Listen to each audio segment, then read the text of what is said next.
పడేది. ఇంకోవైపు సాధువులు, బైరాగులు, గోసాయిలు, ఫకీర్లు మొదలైన వారి కోసం స్థలం కేటాయించబడేది.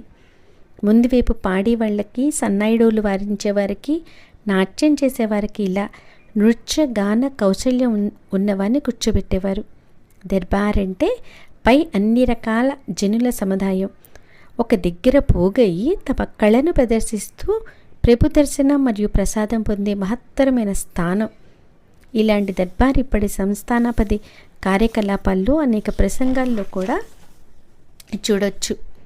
ప్రభు యొక్క వస్త్రధారణ నిర్దిష్టమైనదిగా ఉండేది కాదు. ఆ సమయంలో ఏ ఆలోచన వస్తే ఆ విధంగా వచ్చి కూర్చునేవారు.